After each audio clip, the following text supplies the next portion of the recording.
Bonjour, nous sommes le 19 octobre 2019. Nous sommes dans une série de vidéos de l'Institut Docteur Angélique consacrée à un dialogue et une connaissance mutuelle entre catholiques et témoins de Jéhovah. Je me présente, je m'appelle Arnaud Dumouche, je suis théologien catholique en Belgique. Et en face de moi, il y a Luc. Luc est un ancien témoin de Jéhovah qui va se présenter.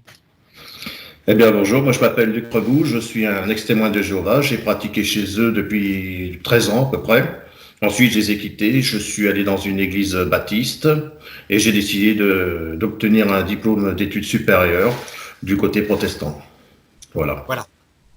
Alors, le thème d'aujourd'hui, je crois que c'est l'un des thèmes les plus centraux, vraiment importants. C'est en fait l'eschatologie chez les témoins de Jéhovah et l'eschatologie chez les catholiques, avec en particulier la question des fameux 1000 ans, le millénarisme là en question. Et donc je propose que Luc commence par exposer la foi des témoins de Jéhovah, en s'appuyant évidemment sur les sources premières qui sont Rutherford, Russell, des théologiens témoins de Jéhovah du 19e siècle. Voilà, tu peux commencer, Luc, vas-y. Eh ben d'accord, écoute, au niveau des sources que j'ai pris, que j'avais étudié à l'époque, alors je ne sais pas si on va le voir, c'était celui-ci.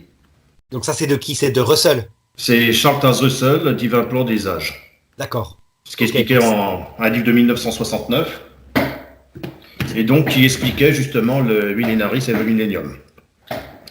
Donc j'ai fait aussi quelques dessins pour pouvoir apporter une explication. Donc en fait, ce qui nous est expliqué dans les Écritures, c'est qu'il n'y a qu'un seul plan pour Jéhovah. Il y a un but initial, et que Jéhovah se base sur 2 points fondamentaux.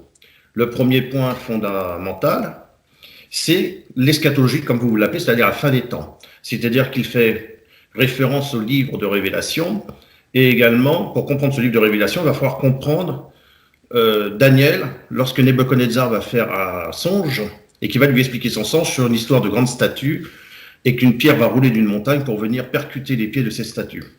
Alors, je précise que le livre de la Révélation, c'est ce que nous, on appelle le livre de l'Apocalypse de Saint Jean. Exactement. Donc, le deuxième point, qui est aussi important, c'est le dispensationalisme, c'est-à-dire Charles Taze Russell parle de 3 dispensations. Donc, on est dans un premier temps, si tu veux, alors donc je montre le petit dessin, de 3 grandes époques. Des époques qui nous ont été données par Pierre. Pierre nous parle du monde d'alors. Donc ça, les gens pourront retrouver 2 Pierre 3,6. C'est le monde d'alors. C'est le monde qui était sous l'administration des anges. Et c'est le monde où on parle de la création et de la chute de l'homme. Ensuite, 2 Pierre 3,13 nous parle du monde à venir, après que le royaume soit établi. Ce monde à venir, il sera sous l'administration divine, et c'est le relèvement de l'homme. Donc, relèvement veut dire résurrection dans la théologie des témoins de Jéhovah. Quand on dit relever l'homme, c'est le ressusciter. Et ensuite, il nous parle en 2 Pierre 3,7, le présent monde mauvais, où Satan sera limité dans ses actions, bien qu'on est quand même dans l'administration des anges. Donc c'est vraiment un sujet très important, puisqu'on va rentrer dans le monde d'aujourd'hui, c'est-à-dire il y aura une préférence où le mal sera prépondérant sur le bien, et on va passer sur 3 dispensations, c'est-à-dire l'âge patriarcal qu'on a abordé sur les 140 000 sur la vidéo juste avant, où on a expliqué que Dieu s'est révélé à l'homme, qu'un certain nombre d'hommes ont accepté Jéhovah dans leur cœur, et que même parmi ces hommes-là, il y avait des personnes qui étaient serviteurs, ont accepté de suivre ces traditions et de mettre Jéhovah dans leur cœur. Attention, alors cet âge-là a eu lieu quand? Au moment de la venue de Jésus? Avant? Non, bien avant. Bien avant. L'âge patriarcal a démarré, voilà, depuis Adam et Ève jusqu'à... Avec Noé. Jusqu'à Noé, d'accord. Non, avec Noé. C'est-à-dire... Oui, excuse-moi, j'ai peut-être émis une erreur. Si tu veux, le monde d'alors commence avec la création et se termine avec le déluge.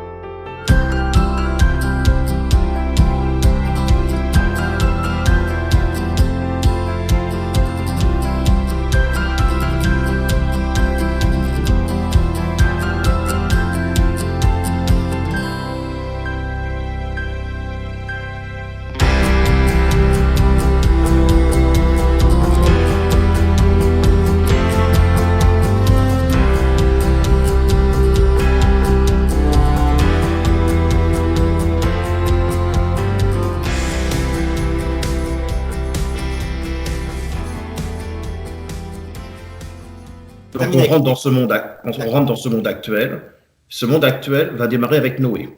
D'accord. Le monde actuel, nous y sommes actuellement donc. Non, non. Oui, oui, nous y sommes, mais excuse-moi, oui, on y est, mais on n'est pas encore dans l'âge évangélique.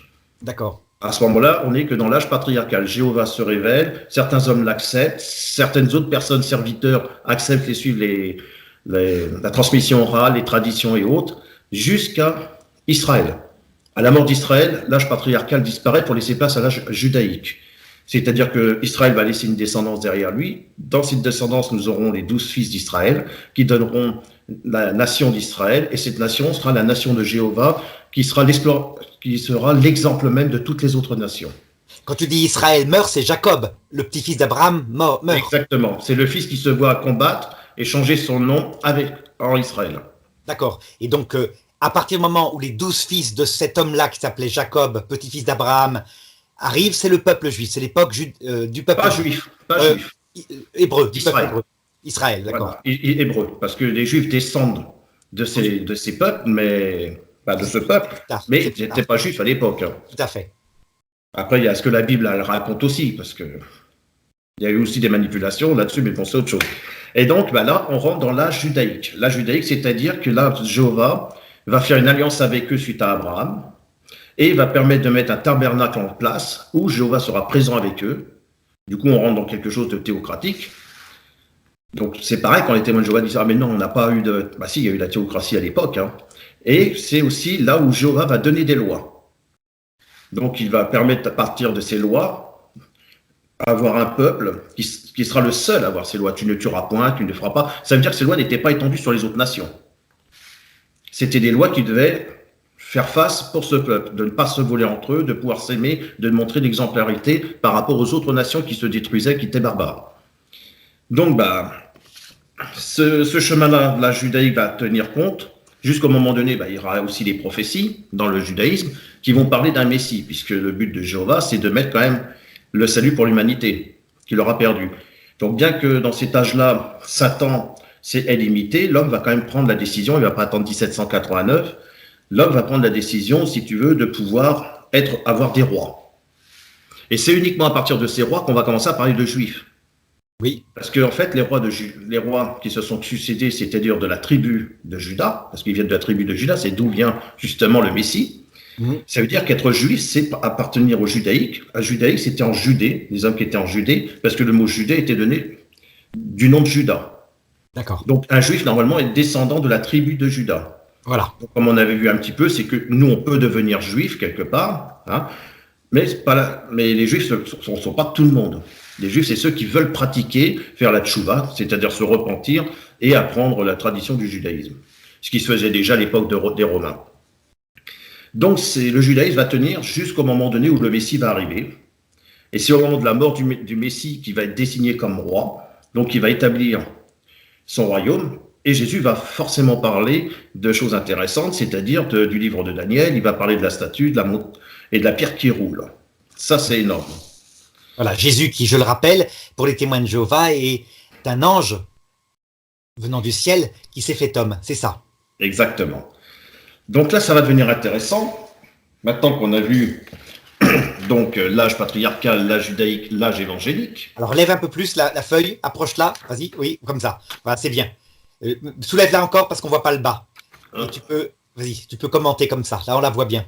Donc là, on a vu l'âge patriarcal. On passe à l'âge judaïque pour passer à l'âge évangélique. L'âge évangélique va être quelque chose de très important. Mais avant de parler de l'âge évangélique, je voudrais rester encore un petit peu sur l'âge judaïque, parce que la venue du Christ va représenter ceci. Je ne sais pas si vous voyez. Oui, mais bien, voilà, comme ça, c'est bien. Oui, c'est-à-dire que Charles Taze Russell nous explique que Jésus représente l'image d'une pyramide. Donc, ce que tu vois en haut, c'est le Christ. Oui. Celui qui a l'œil qui voit, celui qui entend, parce qu'il est invisible à un moment donné après sa mort. Et Jésus, en fait, représente à lui la pierre fondamentale. Quand on parle de la pierre de fondation, elle est là. Elle est parfaite. Après tout le reste, ce sont des pierres que nous sommes, qui vont venir en dessous se repositionner pour créer la grande pyramide. D'accord. C'est la perfection de l'humanité, donc sauvée. Exactement. Donc ça, c'est très très important à comprendre parce qu'à l'époque, ça fonctionnait vraiment sous le côté pyramidal.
Donc, le haut de la pyramide, c'est le Christ, que l'on peut même revoir aujourd'hui, peut-être en Amérique, sur les représentations des billets d'un dollar. Hein, tu le vois souvent. Oui, oui. Souvent, les gens ne comprennent pas qu'est-ce que cet œil, c'est quoi, c'est quoi, c'est quoi. En fait, c'est l'œil, c'est le Christ. En fait, ça représente la tête et le corps du Christ.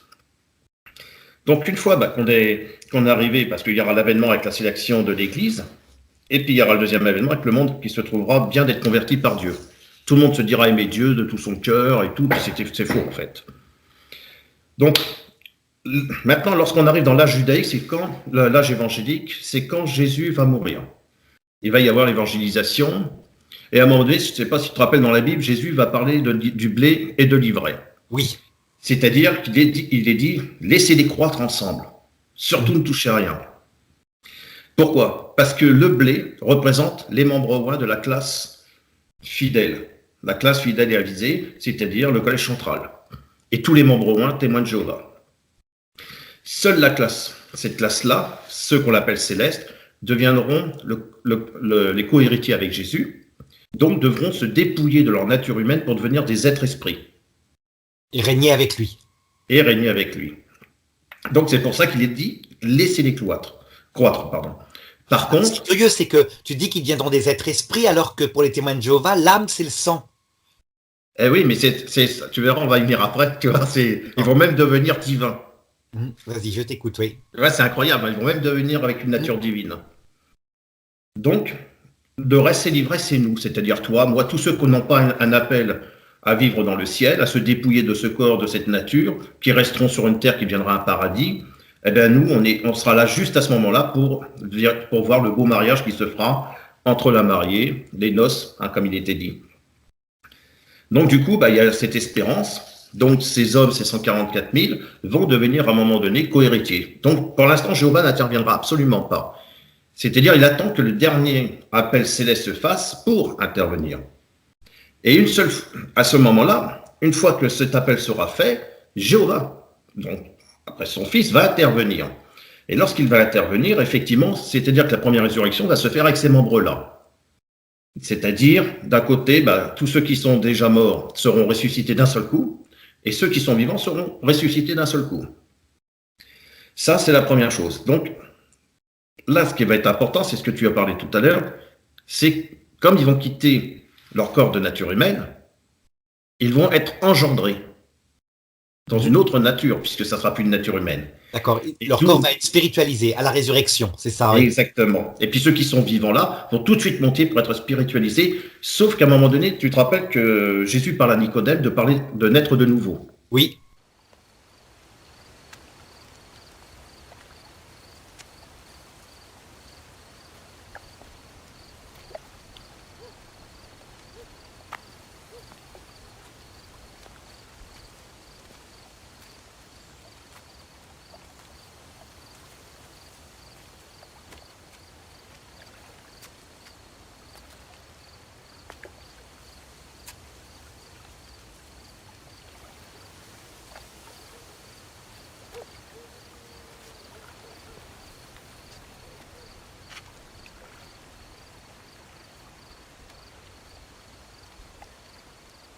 Rabbi, nous savons que tu es un docteur venu de Dieu, car personne ne peut faire ces miracles que tu fais si Dieu n'est avec lui. En vérité, je te le dis, si un homme ne naît de nouveau, il ne peut voir le royaume de Dieu. Comment un homme peut-il naître quand il est vieux? Peut-il entrer une deuxième fois dans le sein de sa mère et naître?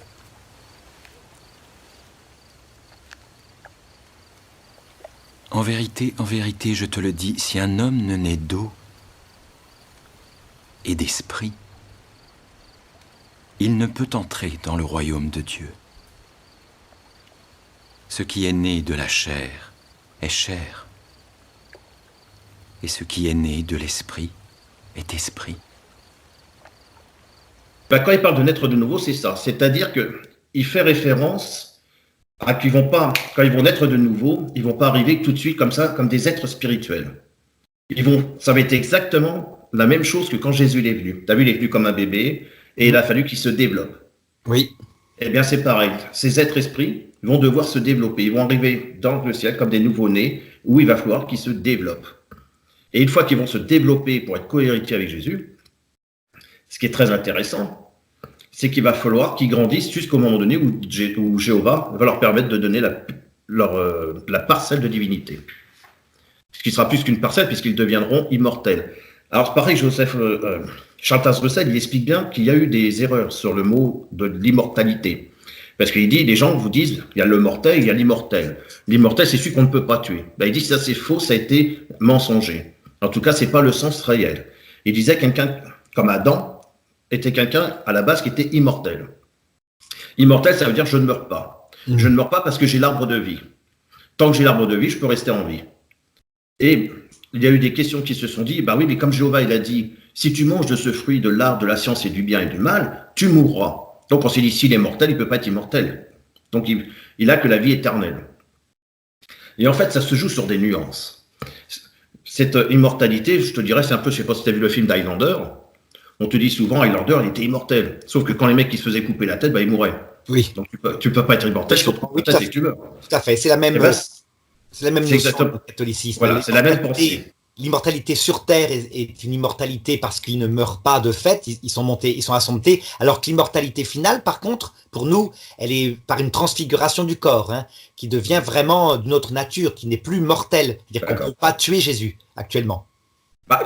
Nous, c'est un petit peu différent, mais c'est vrai que c'est pour ça qu'on dit que les membres moins vont devenir immortels, puisqu'ils auront la divinité, c'est-à-dire cet arbre de vie, l'ont directement en eux. Et Jéhovah ne pourra pas la retirer, mais si tu regardes aussi, comme Charles Russell donne une nuance, c'est que si tu prends les personnes, lorsqu'on dit, lorsqu'ils vivront pour toujours, les justes vivront pour toujours, ça veut dire qu'on ne les tuera jamais. Donc, quelque part, ils ont cette immortalité différente au niveau de son sens. Ils ont un arbre de vie, certainement comme il y a eu au commencement et autres, mais ça sera quand même quelque chose d'important. Donc, déjà en clair, si tu veux, c'est que Charles Russell expliquait qu'à la base, sur le Christ pyramidal, c'est que Jésus est à la tête, le corps et la tête. Et après, nous, on vient se rassembler. C'est-à-dire que Jésus va devenir, si tu veux, un ordre. Il va parler, si tu veux, de ta souveraineté. Donc, Charles Russell explique dans le plan des âges qu'il va faire en sorte qu'il y ait une grande république, qui est un ordre mondial, dont l'ordre central, ça sera Israël, et que Israël, en fait, ça sera lui qui attirera vers lui tous ces moyens pour que les gens viennent à sa tête. Lui, il sera présent, la tête pyramidale, et toutes les autres viendront par le dessus se rattacher à lui. Et ensuite, une fois qu'ils viendront, il faudra que Israël devienne la capitale mondiale.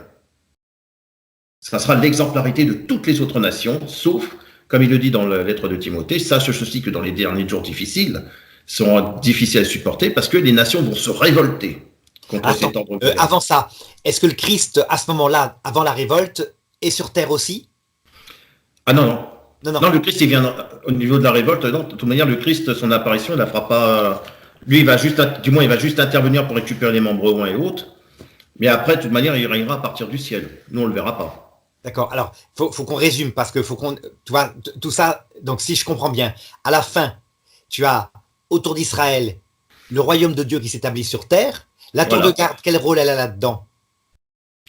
Bah, elle a un rôle de pastoral, on va dire un petit peu, c'est qu'elle explique un petit peu la diversité de l'organisation dans la manière de percevoir. Là, moi, je te donne la théologie pure de ce qui s'est fait à l'époque de Charles Taze Russell, et après, bon, bah, tu sais, ça arrive que sur les tours de garde, parfois, on n'arrive pas tout à saisir ce qui est dit, et parfois, des fois, on a comme cette impression qu'un coup ils disent blanc, un coup c'est noir, quoi. Ça dépend de. D'accord.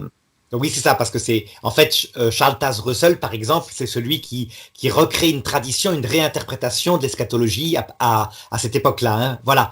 Alors, une fois qu'Israël, donc les choses se font, c'est quoi ce temps de paix de 1000 ans? Alors, avant de parler du temps de Milan, tu vois, c'est encore beaucoup plus compliqué. C'est parce qu'il faut savoir qu'il ne va pas ressusciter tout le monde à la deuxième résurrection comme ça.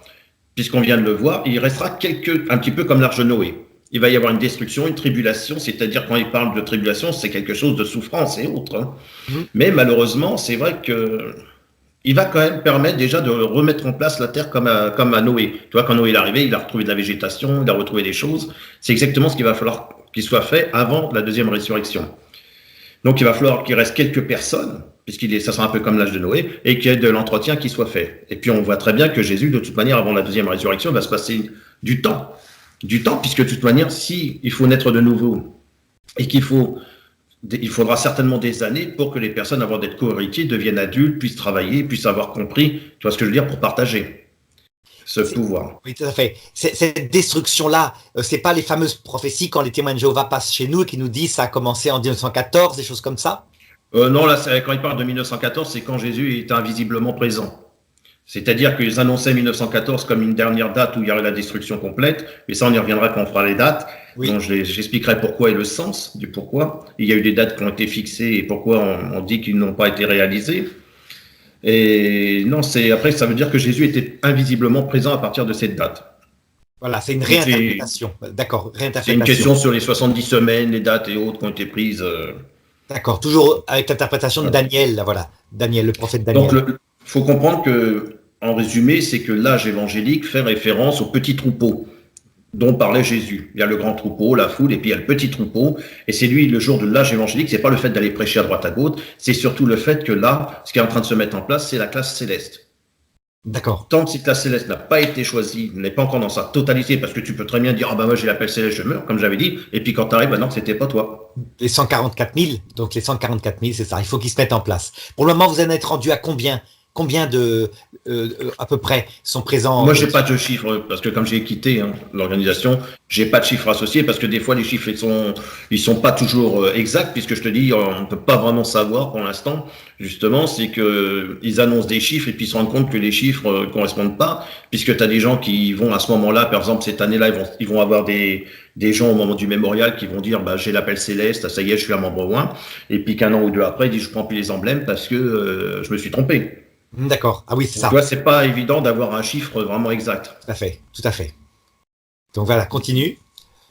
Donc après, donc on a les trois chemins. Donc alors là, je prends.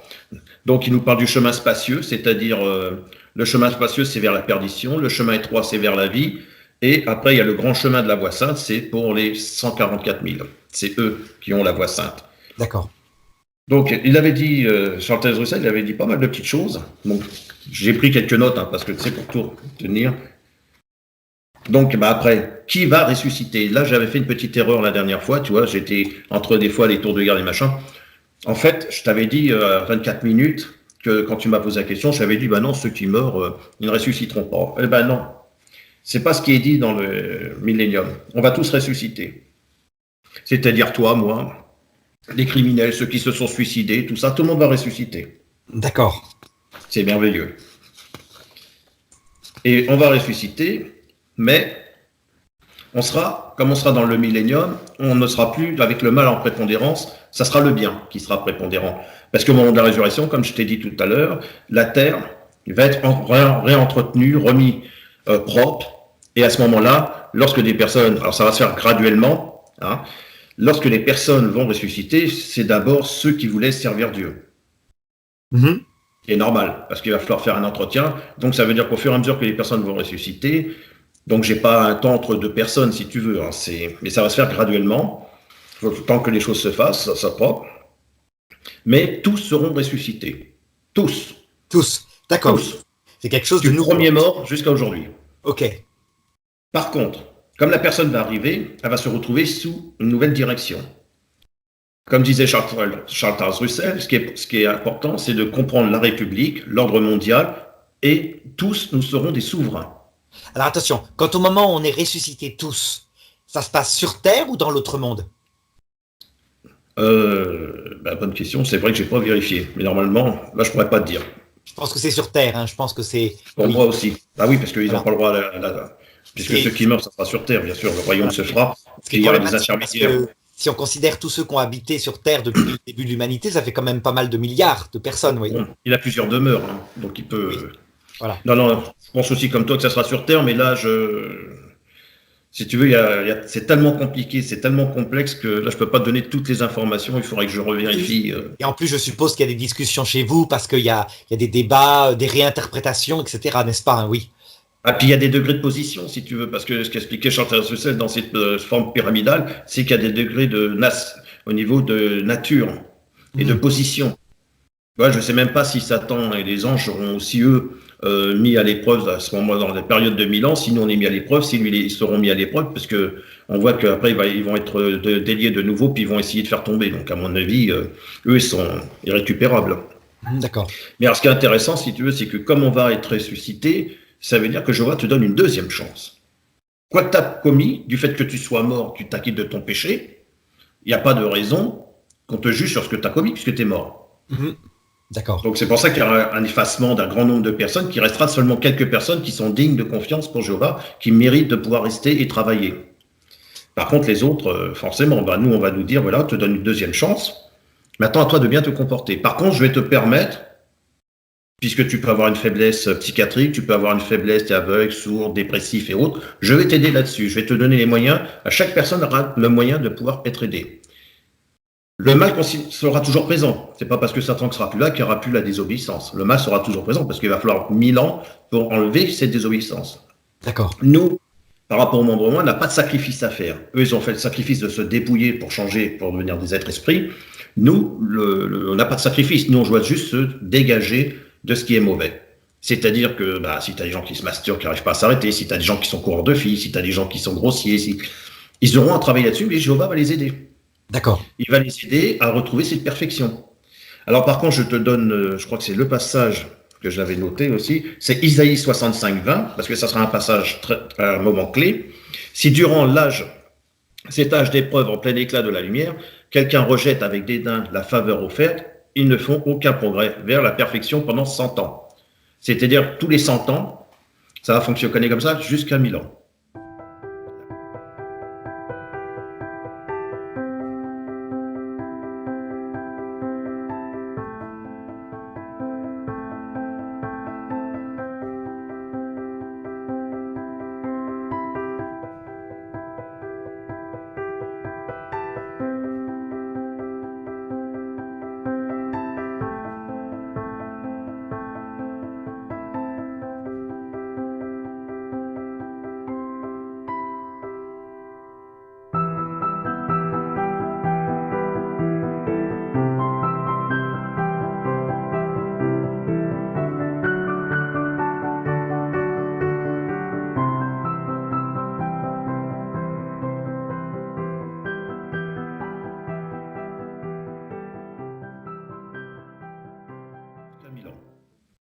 La personne, il a 100 ans. Si on voit que dans son cœur, il n'y a rien, qu'il est têtu et tout, de toute manière, comme il sera sous l'administration et que Jésus sera roi avec les co-héritiers, il ne pourra pas se permettre d'essayer de violer quelqu'un ou de tuer quelqu'un.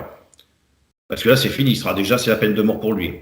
D'accord. Par contre, s'il sent que quelqu'un veut combattre ce qu'il a, son imperfection, sa fragilité et autres, il va lui donner les moyens de pouvoir faire face. Donc, il va prendre en fait les capacités inégales des individus des uns des autres. Donc, voilà. Donc là, on a la résurrection qui va se faire comme ça.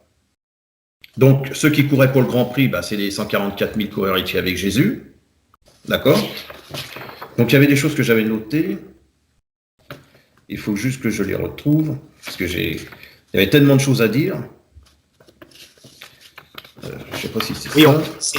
C'est un scénario qu'essayent de faire les théologiens des témoins de Jéhovah à partir des textes complexes, l'écriture. C'est-à-dire qu'à chaque fois, en fait, finalement, c'est ça, c'est reconstruire un scénario un petit peu comme on voit faire actuellement des catholiques en s'appuyant sur la Bible, sur les apparitions de la Vierge, etc.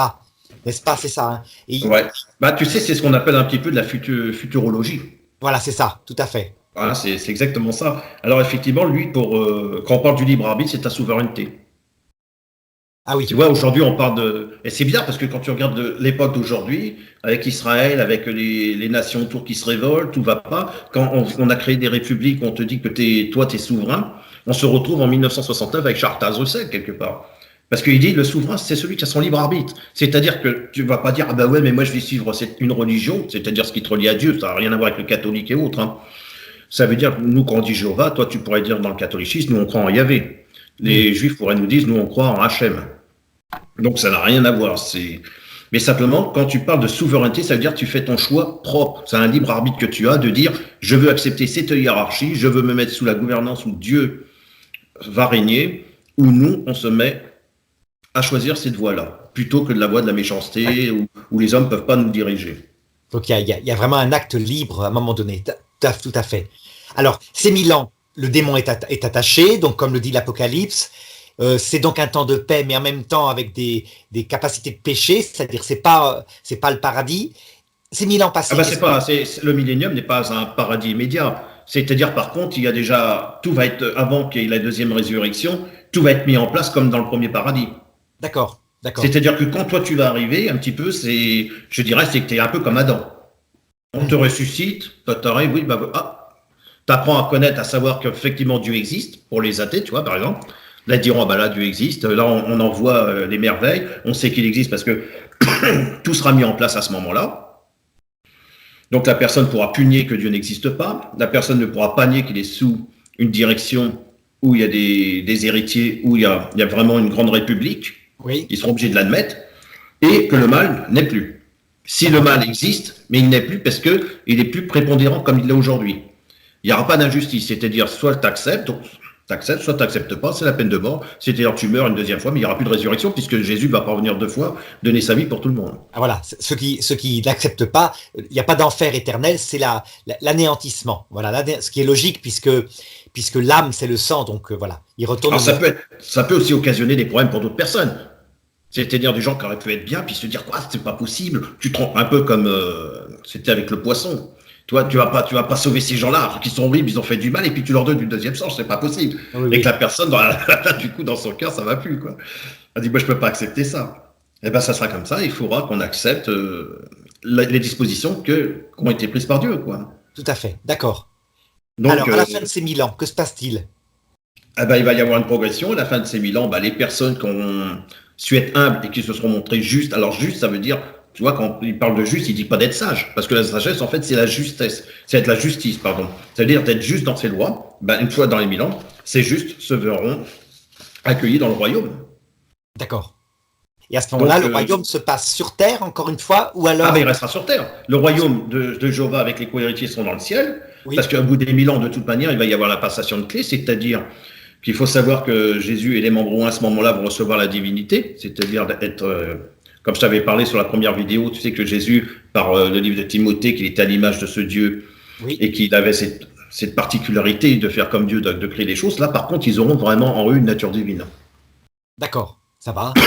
Oui, et par contre, ils rendent le royaume à Jéhovah. Voilà, et sur terre, ça se passe sur terre. La vie éternelle. Non, le royaume de Jéhovah, ça se passe dans les cieux, là. Dans les cieux. Mais parce que le royaume, en fait, en lui-même, il est dans les cieux. Nous, on le verra pas. Nous, on le verra pas, voilà. C'est là où on va voir les conséquences, on va voir ce qui se passe, si tu veux, mais le royaume sera dans les cieux. Donc le royaume avec les 144 000 dans les cieux, sur terre pendant 1000 ans, les gens peuvent encore changer, puis au bout des 1000 ans, ceux qui ont changé règnent, vivent à jamais sur terre, éternellement sur terre. Les justes résideront pour toujours. Est-ce qu'il y a la vision de Dieu sur terre? Est-ce que les gens voient Dieu sur terre ou est-ce que c'est une vie un peu comme maintenant, c'est-à-dire un peu comme le rêvaient les Égyptiens anciens, c'est-à-dire un paradis où les gens sont gentils, un peu comme les dessins, on le voit sur les dessins des témoins de Jéhovah, tu sais, un paradis avec le lion qui avec le. Ah, mais ça sera ça de toute manière. si tu veux, les animaux, de toute manière, seront devenus ce qu'ils étaient à la base. Comme la méchanceté disparaît, les animaux n'auront plus de raison d'être méchants. Ils pourront manger de l'herbe, ils pourront, si tu veux, tu pourras vivre où il n'y aura plus de prison d'un côté où il y a l'animal qui est en souffrance. Il y aura vraiment ce qu'on peut appeler le vivre ensemble. Et Il y aura des fois, je sais pas si tu ce qui est vois, embêtant, c'est est-ce que la Terre est assez grande? Est-ce que les témoins de Jéhovah ont pensé à ça? et bien sûr qu'elle a toujours été assez grande, la Terre. Voilà, parce que sur Terre, il y a peut-être 100 milliards d'habitants maintenant qui sont passés, quoi, sans compter les bébés, etc., morts. Enfin, bon, tu vois, c'est un peu petit, quoi. Enfin, ça va, j'ai compris. Il est possible qu'après, peut-être que je me trompe, mais si après il y a une résurrection, alors là, par contre, ça je me rappelle plus trop, j'en avais vaguement parlé à l'époque avec les anciens, je sais pas si on pourra avoir des enfants à ce moment-là. Ah oui, oui. Tu vois, là, je peux plus aller trop loin parce que sinon je vais dire des bêtises de ce que moi je pense. J'essaye de rester vraiment concentré dans la pensée de Charles Taze et puis de l'organisation. Parce que j'essaie le but, c'est de te présenter la théologie de l'organisation. Et il y a des points à lesquels je pourrais essayer de travailler ou même faire une vidéo sur le millénarisme. Mais là, il faudrait que vraiment je prenne les détails par détail pour apporter quelque chose. Voilà, c'est déjà pas mal. Là, tu vois, on a vu que c'était complexe avec. J'ai bien. C'est très complexe. Si on voit le schéma en synthétisant, l'âge jusqu'à Noé, qui est l'âge premier de l'humanité, de Noé à Jésus-Christ, c'est l'âge donc l'établissement du royaume, c'est-à-dire la progression de l'humanité. À partir de Jésus-Christ, eh bien, il prêche, c'est l'âge évangélique, n'est-ce pas? Avec une apostasie. Attention, l'âge évangélique, la priorité, c'est pas l'âge où il prêche, c'est là où il va y avoir les 144 000 voilà, membres au moins. C'est-à-dire que le blé, il y a déjà des membres au moins déjà dans le blé. Tout à fait. Et après, donc, il va y en avoir d'autres qui vont. Disons depuis la mort de Jésus jusqu'à maintenant, peu à peu 144 000 entre. Tous les 100 ans, tous les 100 ans, comme il dit dans Isaïe. Tous les 100 ans, voilà. Et on en est rendu à un certain nombre, peut-être 100 000, je ne sais pas quoi. Mais en tout cas, beaucoup de morts au départ. La voie spacieuse, ça veut dire qu'il y aura beaucoup de morts au départ. Il ne faut pas croire que le mec qui a assassiné, qui a tué, il va arriver. Oh, c'est beau, oui. Non, il y aura vraiment des gens horribles, de toute manière, qui sont déjà à peine levés. Je pense qu'ils n'auront même pas fait leurs 100 ans, qui sont déjà, ils seront déjà décédés parce que il va falloir que les 100 premières années, ça va être la voie spacieuse quelque part. C'est qu'il va y avoir beaucoup de personnes qui auront l'occasion de pouvoir vivre sous cette époque-là et puis qui ne la choisiront pas. Hein. Ils ne la choisiront pas. Alors, je termine le synthèse. Une fois que les 144 000 sont dans le royaume, dans l'autre monde, où ils règnent avec le Christ, alors Dieu ressuscite tout le monde, sur terre, les méchants comme les bons, avec 1000 ans où le démon est attaché, donc les hommes ne sont plus tentés que par leur propre pulsion, et pas par le démon. Et pendant ces 1000 ans, ils doivent progresser. Ceux qui refusent de progresser retournent au néant, et ceux qui ont accepté de progresser par des cycles de 100 ans, à ce moment-là, vivront à jamais sur terre, dans un paradis avec les animaux, etc. Alors, avant qu'ils soient justes, ils seront remis quand même, Satan va être délié. Ah oui, il y a ça. Donc, ils vont être remis quand même dans cette épreuve-là pour vérifier si vraiment ils sont intègres. D'accord. S'ils ne sont pas intègres, il y aura encore des morts à ce moment-là. C'est vraiment les justes, c'est ceux qui auront passé l'étape où Satan aura été délié pour quelques temps. Donc, tu vois, quelques temps, ça ne veut pas dire pendant 2 jours, quoi. Quelques temps, ça peut être encore une centaine d'années. Hein. Voilà. Et que s'ils se sont vraiment montrés intègres comme Job l'a été, à partir de là, effectivement, ils seront les justes et ils hériteront pour toujours de la terre et Satan sera détruit avec ses démons. Oui, je vois. Ben voilà, là, ça me paraît beaucoup plus clair, hein, c'est vrai. Et c'est complexe. Je comprends que ce soit complexe parce que, en fait, les textes de l'Apocalypse, par exemple, là j'ai mis le livre de l'Apocalypse avec les textes sur les 144 000 élus, les textes sont complexes. Alors, je vais te dire un petit peu, je peux te donner maintenant l'interprétation catholique. Et puis après, c'est ça le but du débat, c'est que tu puisses t'expliquer. Alors, tu dois savoir que les catholiques, au départ, ont été comme les témoins de Jéhovah, non pas de la même foi, mais ont cherché à expliquer ces textes de l'Apocalypse. On a vraiment, chez les pères de l'Église, dans les 3-4 premiers siècles, des tas d'interprétations, dont par exemple celle de saint Irénée. Saint Irénée, c'est un disciple de saint Polycarpe qui lui-même a été disciple de l'évangéliste Saint Jean, qui a écrit l'Apocalypse. Donc tu vois, c'est très tôt après le fondation de l'Église. Eh bien, saint Irénée, il a une espèce d'analyse un peu du même genre qu'on appelle millénariste. Ça veut dire avec ces 1000 ans où l'humanité sera en paix sur Terre, entre, le démon étant attaché, etc., puis, etc., viendront les événements. Alors, l'Église, elle a eu beaucoup de mal à se prononcer par rapport à ça, puisque comme tu sais, l'Église catholique, elle a un magistère, comme chez les témoins de Jéhovah. Chez nous, c'est le pape, avec magistère par contre protégé, infailliblement, quand il se prononce sur la doctrine universelle du salut. Eh bien, elle s'est prononcée, mais seulement en 1992, sur le millénarisme. Ça veut dire que c'est vraiment très récent. Pendant des siècles, elle disait c'est une vision qui est pas sûre, qui est pas certaine, la vision matérielle, c'est-à-dire de 1000 ans physiques de règne sur Terre, etc. Et en 1992, enfin, elle s'est prononcée. C'est dans le catéchisme de l'Église catholique au numéro 676. Je vais te lire le texte, c'est intéressant. Hein. Je le mets comme ça pour que chacun puisse le voir. Hein. Là, je l'ai pris sur Internet, mais je vais le lire. Regarde, c'est très très dur ce qu'elle dit. Elle dit « Cette imposture antichristique, l'antichrist donc, se dessine déjà dans le monde chaque fois que l'on prétend accomplir dans l'histoire, ici-bas sur Terre, l'espérance du Messie, qui ne pourra en fait se réaliser qu'au-delà de ce monde, à travers le jugement final, c'est-à-dire le jugement eschatologique à la fin du monde. Même sous sa forme mitigée, tu vois, parce qu'il y a finalement deux façons de considérer ces 1000 ans de règne sur Terre de manière matérielle. Ça veut dire soit le Christ règne, par exemple à Jérusalem, il est physiquement présent, soit c'est son Église qui règne. Tu vois, et le démon étant attaché dans les deux cas. Eh bien, elle dit même sous sa forme mitigée ou sous sa forme absolue, l'Église a rejeté cette falsification du royaume à venir sous le nom de millénarisme.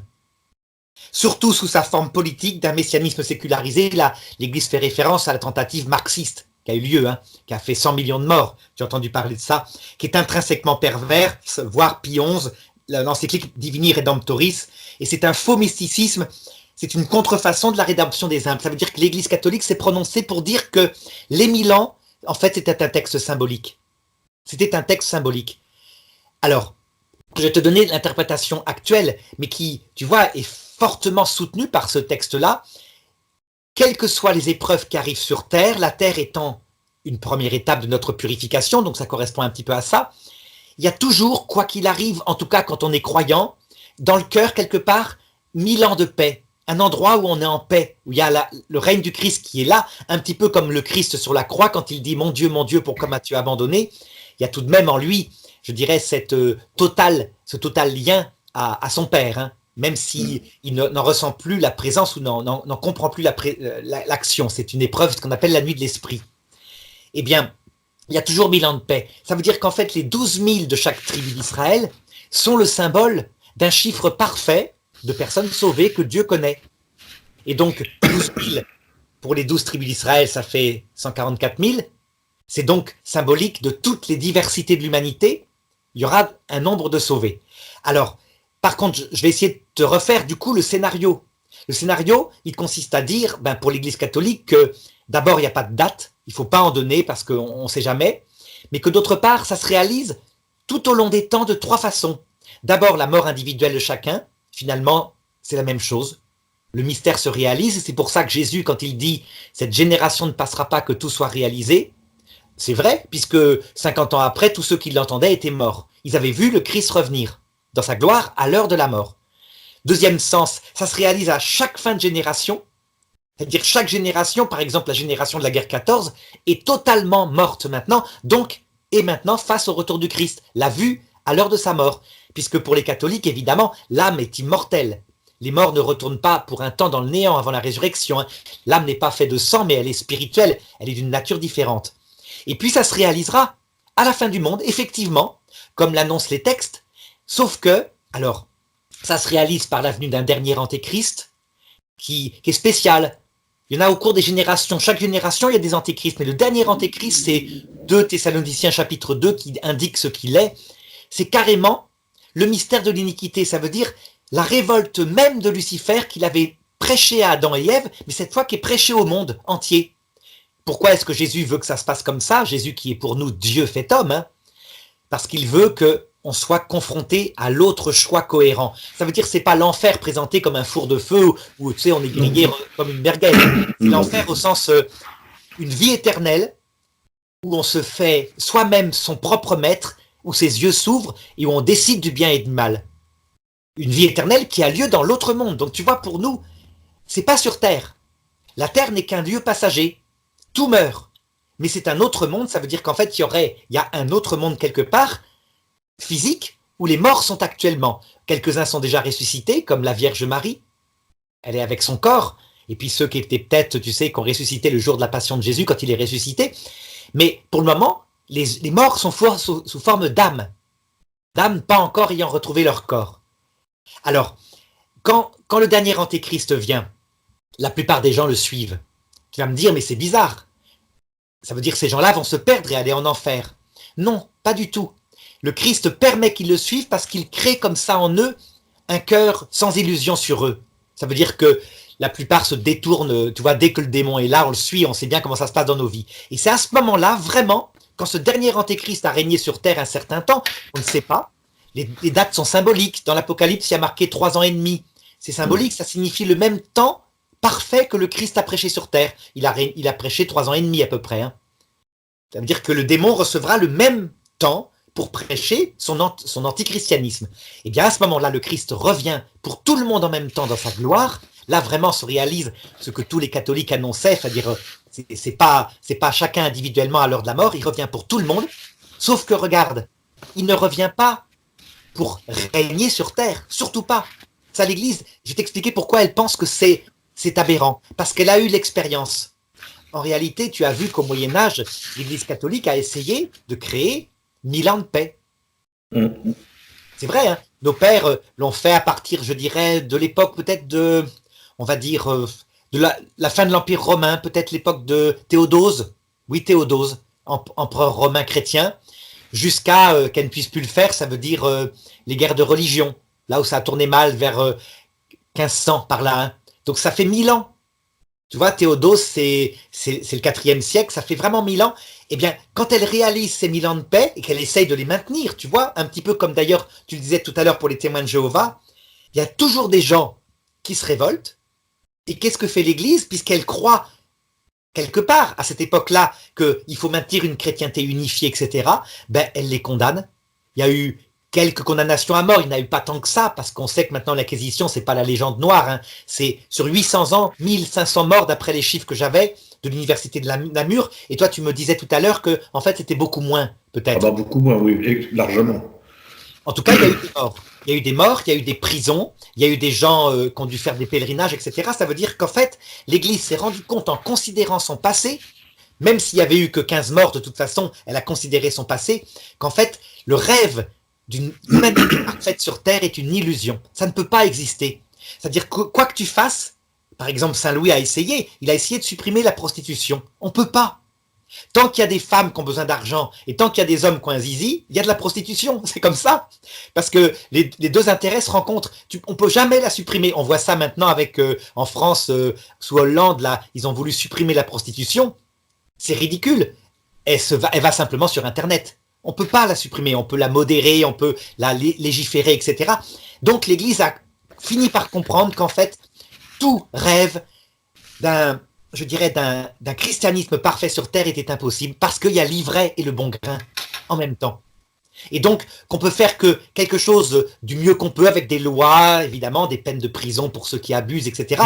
Mais encore, elle regrette de l'avoir fait pour des questions de croyance. Il faut le faire pour des crimes de sang, etc.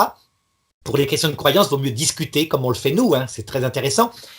Et quand il y a eu en plus ces tentatives-là qui ont eu lieu au XXe siècle avec les millénarismes qui ont rêvé de 1000 ans de paix sur Terre, avec Hitler, son Reich pour 1000 ans,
puis le communisme, qui rêvait scientifiquement d'un paradis sur Terre de 1000 ans, l'Église là s'est rendu compte qu'en fait, quand on rêve de quelque chose comme ça sur Terre, ça s'appelle le totalitarisme.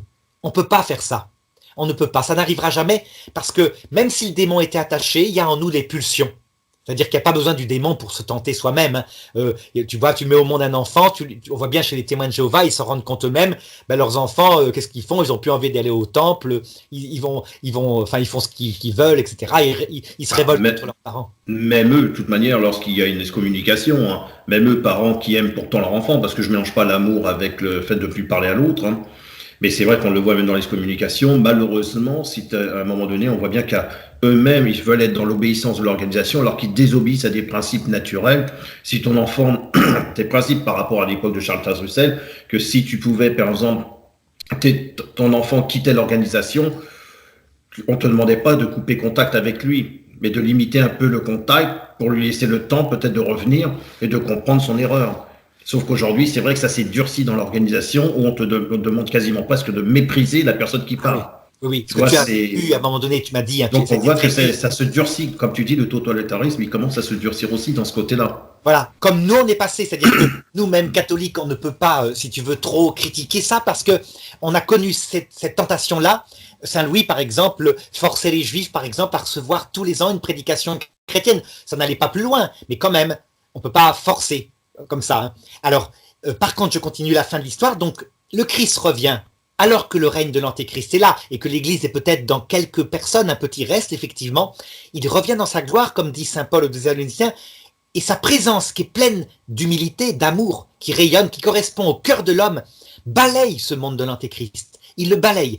Il revient bien sur terre, tu vois, c'est vrai, mais attention, pas pour rester sur terre. Ça, l'Église s'y oppose. Ça veut dire qu'en fait, tu as entendu parler peut-être chez certains protestants ce qu'on appelle l'enlèvement de l'Église. Oui, bah ça, j'ai fait plusieurs années chez les baptistes aussi, on en parle de ça. Tu as connu ça, hein?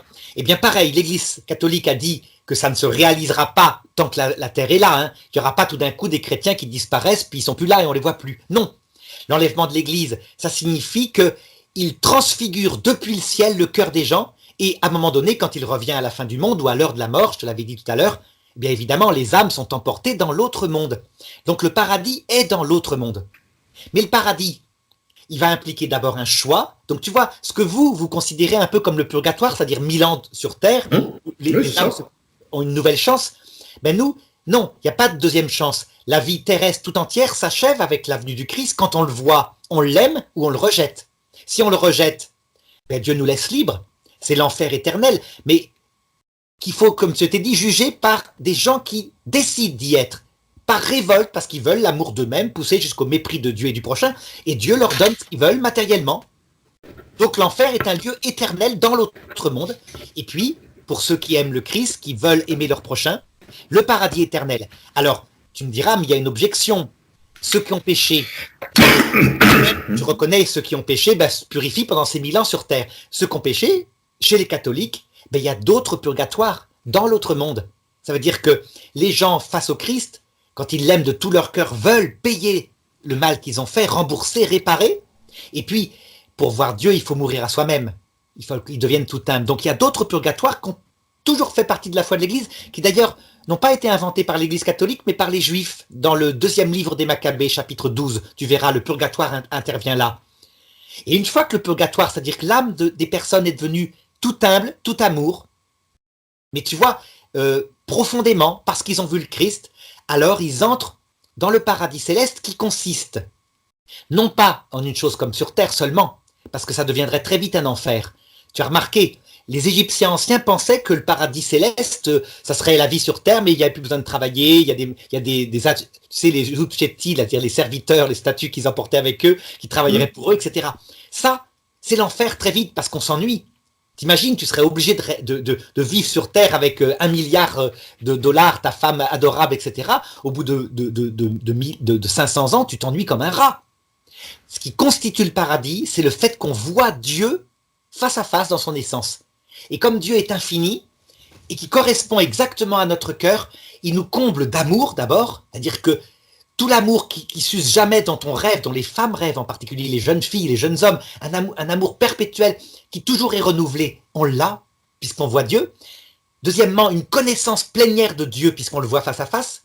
Et puis, il nous donne sa puissance, parce qu'on s'est abaissé devant lui. Donc, on a un rôle éternel pour aider des gens, enfin éternel, en tout cas tant qu'il y a des gens qui sont encore sur terre, pour les aider à progresser vers le paradis, ou peut-être que Dieu créera d'autres créatures ailleurs, on ne sait pas, mais on sera des aides, tout en ne quittant jamais la vision béatifique. Donc le paradis chrétien est bien dans l'autre monde, comme je te l'ai lu dans le texte, et il devient cohérent, puisque ton corps est ressuscité, mais transfiguré, tu n'as plus les pulsions, et comme tu es stabilisé par la vision de Dieu, effectivement, on comprend que ça puisse être une vie éternelle de bonheur, sans ennui. Voilà, un petit peu la théologie catholique. Sur Terre, alors la Terre, au bout d'un certain temps, elle ne sert plus à rien, donc elle disparaît, c'est un monde qui est corruptible, tout notre monde, et donc elle se vide, il n'y a plus rien, plus de vie, et puis elle disparaît, le soleil éclate, enfin il n'y a plus personne, quoi. C'est devenu un monde périmé. Ok, j'avais noté 2-3 trucs. Quand tu dis que pour vous c'est un passage sur Terre, ça me fait penser un petit peu à l'idée musulmane, ça. Que les musulmans, c'est ce qu'ils disent, qu'ils sont que de passage. Tout à fait. Les juifs aussi, les chrétiens, les musulmans, là-dessus, enfin, dans les choses traditionnelles, la terre n'est. Enfin, il y a quand même une tentation millénariste aussi chez certains musulmans, hein, attention. Ouais. Il y en a chez certains chrétiens, je te l'ai dit, ne serait-ce que chez certains protestants, on voit la même chose. C'est vraiment l'Église catholique qui dit non, le paradis ne sera jamais sur terre, c'est un purgatoire, quoi, en gros. C'est une des étapes du purgatoire. Parce que je pense que la difficulté peut-être dans le catholicisme, quand tu dis qu'après vous avez des corps spirituels, c'est que vous êtes hors du temps. C'est-à-dire que nous, on a un temps, si tu veux, on a des mesures de temps, passé, présent, futur, que quand tu vas quitter ton corps pour retrouver un corps spirituel, il n'y a plus de temps. À ce moment-là, ça n'existe plus. En fait, si. C'est curieux. Je sais que beaucoup de théologiens disent non, on est dans l'éternité. Quand on est dans l'éternité, c'est ton esprit puisqu'il voit Dieu face à face. Ouais. Mais comme tu retrouves ta sensibilité, donc ta vie psychique avec tes sentiments, tes émotions, cette vie sensible, elle est dans la durée, comme maintenant. Tu sais bien, on prend toujours l'exemple pour définir ce temps particulier psychique. Quand tu es dans les bras de ta bien-aimée, ça dure 1 heure, dure 10 minutes, et quand tu es sur une plaque de four chauffée à blanc, 10 minutes dure 1 heure. Tu vois, c'est ça.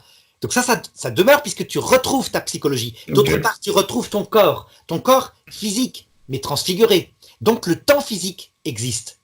C'est-à-dire que le temps, il mesure le mouvement, tu sais, avant et après. Eh bien, on se rencontre, on se voit, mais tout est unifié autour de la vision béatifique. Ça veut dire que d'abord, c'est l'éternité qui comble notre âme, donc la possession de la plénitude de Dieu qui comprend la totalité des temps, mais ça n'empêche pas qu'on reste des êtres humains, donc dans la durée intérieure et dans le temps physique, par notre corps ressuscité.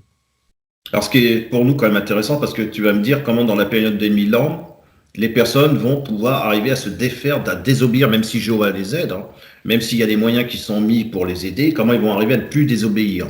Et en fait, j'avais noté sur ce que Charles Russell avait dit, c'est que Mammon devient le maître de l'homme. Mammon, c'est l'argent.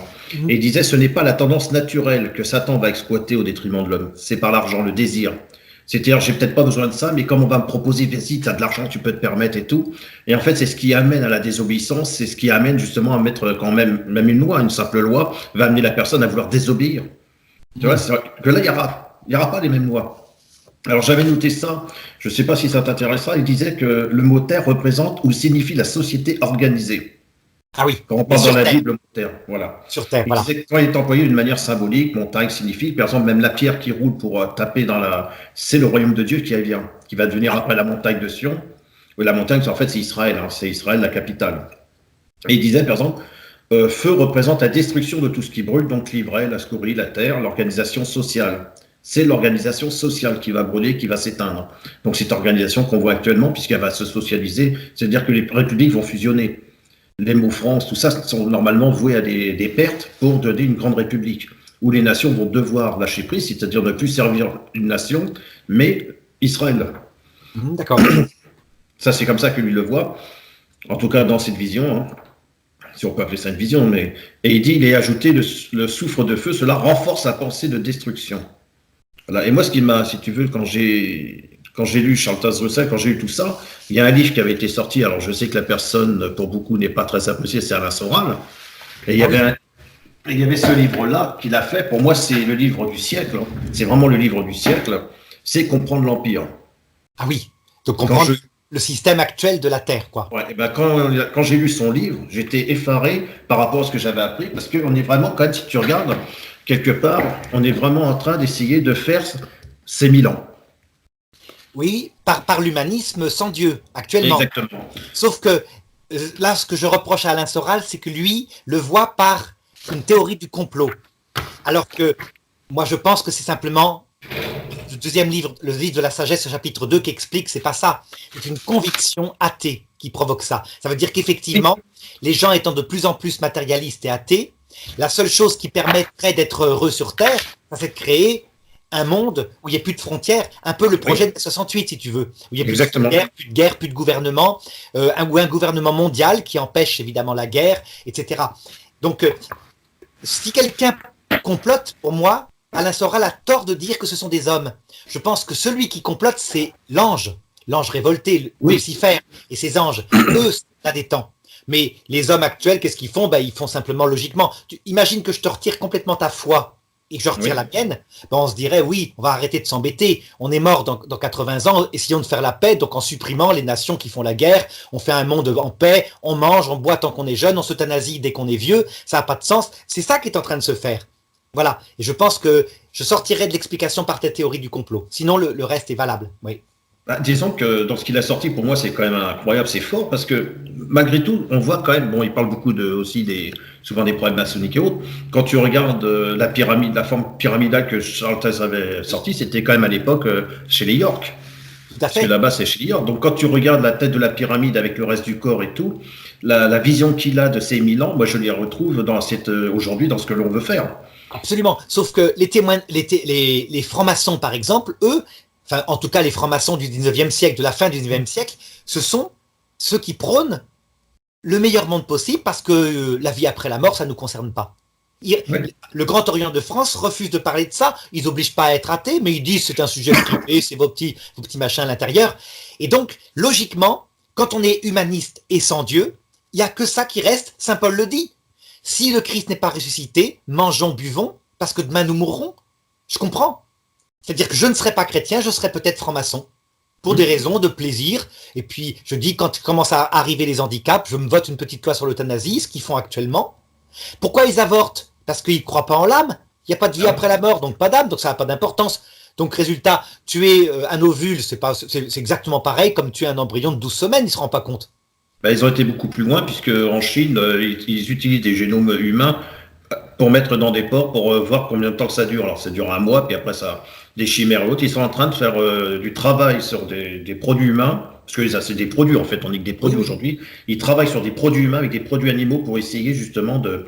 C'est pour ça que je vais faire une vidéo prochaine là-dessus, pour expliquer un peu... Je dirais même, tu peux prévoir ce qui se passera. Il suffit de se mettre, c'est ce que je dis toujours, se mettre dans la mentalité de ces dirigeants humanistes athées. Tu peux prévoir que tôt ou tard, quand on va découvrir comment faire que la vie humaine se prolonge en bonne santé, mettons 500 ans, en trafiquant l'ADN avant la conception, au moment de la conception, ça sera fait. Et donc, à un moment donné, le fait de faire un enfant naturellement, donc un enfant mortel à 80 ans, sera considéré comme un crime. Pourquoi? Parce que par la science, tu peux faire qu'il vive 500 ans. Disons que ça sera toujours la question de maman. C'est-à-dire qu'aujourd'hui, par exemple, on va dire Dieu te permet naturellement d'avoir un enfant, il est gratuit. Demain, tu n'auras plus besoin, tu paieras. Tu paieras. Parce que on aura pour l'améliorer génétiquement. Mais pour des raisons logiques. Hein. Regarde, nous, on croit... Oui, améliorer la condition de vie, le bien-être des personnes, tout ça. Absolument. Nous, on croit en la vie éternelle. Résultat, l'envie de rester sur cette terre, cette vallée de larmes, quand même, c'est pas génial. On préfère la vraie vie qui est pour l'autre monde. Hein. Tandis que ne croit pas en la vie après la mort. Résultat, il faut tuer la mort le maximum. On ne pourra pas la tuer complètement, ça c'est certain. Le monde lui-même est corruptible. Mais au moins, vivre 600 ans en bonne santé. Et alors, ce monde de l'antéchrist dont je te parlais tout à l'heure, ce qui est fabuleux, c'est que comme il n'y a plus d'espérance théologale, ou plutôt à un moment donné, il y a une espérance, dit saint Paul, de quelqu'un qui se présente comme Dieu, qui est l'ange révolté, qui est Lucifer, et qui annonce que dans l'autre monde, il y a une vie, mais que cette vie, elle est comme maintenant. On est libre, on fait ce qu'on veut quand on veut, on est maître de son destin, on est comme des dieux. T'imagines la misère spirituelle pour des cœurs faits pour Jésus-Christ, pour aimer le vrai Dieu. On ne peut pas faire de câlin à Lucifer. C'est un ange froid. mais qui dit des vérités. Il y a effectivement une vie éternelle en enfer. Ah bah, quand il dit que l'homme ne mourra pas, il n'a pas menti. Il n'a pas menti, tout à fait. Il y a des Après, peuples, sauf que le cœur de l'homme n'est pas fait pour lui. Le cœur de l'homme est fait pour le vrai Dieu, qui est infini amour, infini lumière, infinie puissance. Et donc, nos ancêtres, je pense que nous serons vivants de l'autre côté quand ça arrivera, nos descendants qui seront sur Terre, on devra les aider. Ça sera un désespoir profond. Matériellement, un paradis, paix et sécurité, et un désespoir profond. C'est ça le monde de l'Antéchrist. Je pense que ça sera certainement dur quand il dit que ceux qui auront beaucoup d'argent, ça sera plus dur pour un riche de rentrer dans le royaume. Bon, nous, dans la vision des témoins, dans ce que parce que moi, je me suis beaucoup basé sur, justement, pour avoir vraiment la source théologique, d'aller vers parce que moi, on me disait, non, tu étudies les tours de garde et machin, mais moi, je voulais vraiment retourner sur des lectures. Oui. Mais ils m'ont dit, oui, mais il y a 40 ans, il y a 50 ans, c'est fini, il faut avancer, il faut progresser, toujours progresser, évoluer. Et j'ai dit, mais moi, si je veux connaître l'organisation, il faut que je connaisse ses sources. Mais oui, tu as raison. Si je peux pas discuter sur une tour de garde parce que je veux dire, tel c'est comme ci, comme ça. Après, je vais être froissé, c'est pas bon. J'ai dit, il faut vraiment que je comprenne l'idée même qui en est sortie de cette source. Voilà, tu as bien fait. C'est intéressant d'ailleurs. C'est ce qui fait que cette vidéo est de qualité. Et c'est pour ça que je me suis dit, certainement que les riches auront du mal parce qu'imagine qu'ici, tu fais fortune de bien-être matériel, tu ressuscites dans un monde où tu n'auras pas plus que les autres. La personne qui avait quand même une idée de lui, de son orgueil, parce qu'on dit toujours en haut de sa tour, un orgueilleux n'est vu seul que de lui-même. Bien sûr. Et donc, c'est très dur d'arriver dans un monde où tout va être à plat et tu vas devoir être comme les autres, recommencer, alors que tu as déjà fait ta fortune, tu avais le bien-être, tes grosses voitures, tout ce que tu veux, et ça va être dur de revenir dans un monde qui est plus simple. Certains ne veulent pas y retourner. Alors, par contre, l'arme qu'aura Dieu, parce que c'est vrai que c'est un vrai scandale de vous croire que le Christ va laisser faire le monde de l'Antéchrist, du dernier Antéchrist. L'arme qu'a Dieu, c'est justement, alors qu'il y a une richesse matérielle totale, une santé en fer, avec une médecine géniale, éventuellement 500 ans de vie sur Terre. Pourquoi pas? Je l'ai dit, tout est possible. Le seul obstacle que Dieu a mis au progrès de cette science qui se coupe de lui, c'est la vie éternelle sur Terre. Ça n'existe pas. On voit bien, c'est impossible puisque le monde lui-même est corruptible. Eh bien, Dieu a une arme, c'est qu'en fait, l'homme n'est pas fait pour vivre éternellement. Il est fait pour vivre éternellement avec le vrai Dieu. C'est-à-dire que notre cœur n'est pas fait vivre dans le loisir en faisant du ski, etc., dans la solitude de type orgueilleux. C'est l'enfer. On n'est pas fait pour ça. On est fait pour aimer infiniment, pour voir la vérité totale, etc. Et donc, il n'y a rien à faire. Lucifer ne peut pas combler le cœur de l'homme. Donc, cette angoisse profonde de type mystique qui frappera la dernière génération sur Terre est la plus grande des pauvretés. Et pourtant, ils seront 1000 fois plus riches que nous. Ils n'auront plus besoin de travailler. Il y aura des robots. Ah oui. C'est ça, mais on y est déjà aujourd'hui, quand tu regardes même sur les souffrances animales ou quelles que soient les souffrances, même psychologiques ou des dépressions, ou même vouloir combattre la pédophilie, des choses comme ça, une association, elle a besoin de quoi pour réussir si elle n'a pas l'argent? Bien sûr, l'argent. Il lui faut des subventions, toujours l'argent. En fait, c'est l'argent qui fait la pluie et le beau temps. C'est l'argent qui fait la pluie et le beau temps. Le plaisir, par exemple, qui est dans les relations humaines, est en train même de s'abîmer. On voit bien comment on peut remplacer une vie de mariage par un robot sexuel, par Internet sexuel. Ça veut dire que on voit au Japon où les gens, quasiment, il n'y a plus de sexualité entre eux parce qu'il y a mieux sur Internet.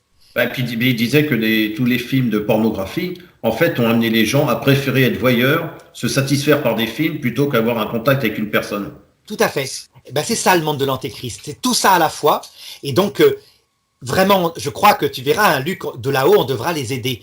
Les aider parce que ça sera une telle épreuve spirituelle pour des gens affinés qu'il faudra leur donner des petits signes sensibles pour qu'ils tiennent bon, pour qu'ils restent fidèles à la foi quand ils l'ont, etc. Ça va être très dur d'aider, hein, parce que les gens, malheureusement, on parle beaucoup d'humanisme et c'est pas dans le bon sens. Non, mais cette aide spirituelle est nécessaire parce que c'est la plus grande souffrance que vivra l'humanité puisque l'âme de l'homme sera en famine totale. C'est la pauvreté totale, alors que son corps étant parfait, il n'y a pas de problème, je l'ai dit, sa psychologie, pourquoi pas, mais l'âme en famine totale. Donc voilà, Luc, c'est pas mal, hein. Est-ce que tu penses qu'on a tout dit? Écoute, moi je pense qu'on a abordé pas mal de sujets, après il y aurait tellement à dire parce qu'il y a tellement de nuances dans le millénium, mais je pense que j'ai pu amener l'essentiel, en espérant que les auditeurs le comprennent, et c'est vrai que l'idée de Charles Taze Russell m'a vraiment fait penser un petit peu, on ressent quand même la partie maçonnique chez les York, quoi.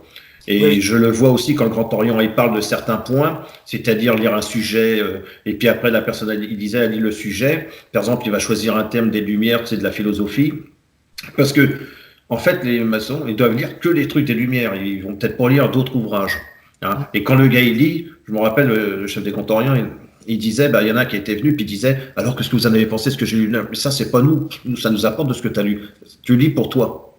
Ce qui va te remplir à toi. Et nous, c'est exactement quand on fait des sujets pareils.